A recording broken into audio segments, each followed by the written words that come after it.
সাধুবাদ জানাই। বক্তব্যটা লম্বা চওড়া হলেও এত সুন্দরভাবে বক্তব্য বয়ান দিয়েছে, আমরা সবাই মুগ্ধ হয়েছি। আমরা যদি বলি এই স্বাধীনতার অর্থ কি, তাহলে একটাই উত্তর আসবে, এই ভারতবর্ষের সাম্রাজ্যবাদী ইংরেজদের কবল থেকে রক্ষা করার জন্য, তাদেরকে উদ্ধার করার জন্য, এই ভারতবর্ষ থেকে তাদেরকে হারিয়ে দেওয়ার জন্য আমাদের মুসলিম বীর মুজাহিদ যারা শহীদ হয়েছে, রক্ত ঝরিয়েছে, তাদের কারণে এই স্বাধীনতা। আজ ভারতের মাটিতে দেখে পাওয়া যায় তাদের ফুটান্ত রক্ত। আজও ইতিহাসের পাতায় দেখে হেসে ওঠে তাদের ছবি। তারা ভারতবর্ষের জন্য কি করেছে। ভারতবর্ষে সমস্ত জাতি ধর্ম বর্ণ নির্বিশেষে সকল মানুষকে ঐক্যবদ্ধ হওয়ার জন্য,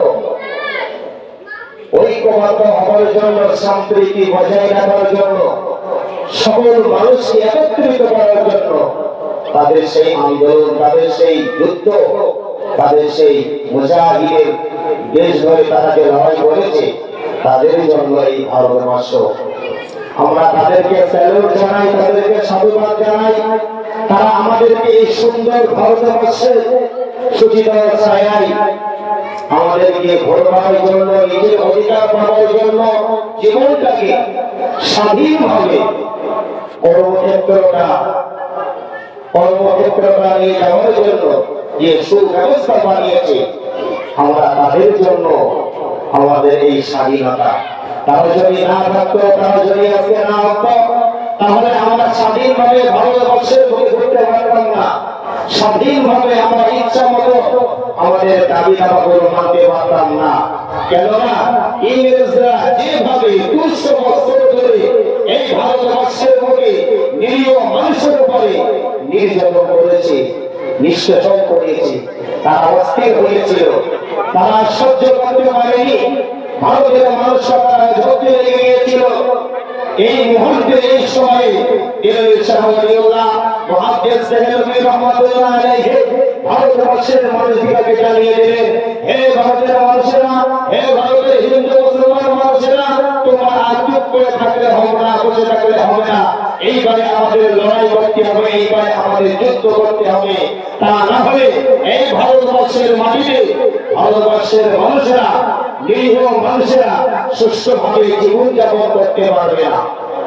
তোমরা তৈরি হয়ে যাই, তোমরা প্রস্তুত নিয়ে নাও। এই ভারতবর্ষের সাম্রাজ্যবাদী স্বৈরাচারী ইংরেজকে উৎখাত করতেই হবে। তা না হলে ভারতের মানুষ শান্ত হয়ে, শৃঙ্খলা হয়ে তারা থাকতে পারবে না।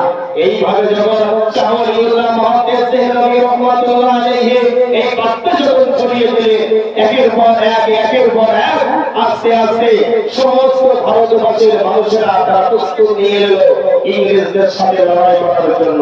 কেউ বা আন্দোলন শুরু করলো, কেউ বা লড়াই করা শুরু করলো, কেউ বা তাদের গায়ে রক্ত ঝরিয়ে শহীদ বরণ করে ফাঁসির কাছে জেলখানে আসামি বেশ ধরে এই ভারতবর্ষে মানুষ দিগকে শান্তি সম্প্রীতির বাতাবরণ সৃষ্টি করিয়েছে। আমরা তাদেরকে সাধুবাদ জানাই, তাদেরকে স্যালুট জানাই। তারা ধন্য, তারা তো আমাদের কাছে ছিল বরণ্য, তারা তো আমাদের কাছে ছিল গর্ব। তারা ছিল গর্ব হয়ে আজকে দুনিয়ার বুক থেকে তারা অবস্থ হয়ে গিয়েছে, শহীদ বরণ করে গিয়েছে। কিন্তু একটা কথা মনে রাখতে হবে, তারা নিজের স্বার্থের জন্য কিন্তু এই লড়াই করা ছিল না। তারা নিজের স্বার্থের জন্য তারা রক্ত ঝরিয়েনি, বরং এই ভারতবর্ষে কিভাবে মানুষেরা সুষ্ঠুভাবে জীবন যাপন করতে পারবে। 1936 সাল দিনটা খুব ভয়ঙ্কর সময় ছিল, ওই বছরটা খুব ভয়ঙ্কর সময় ছিল।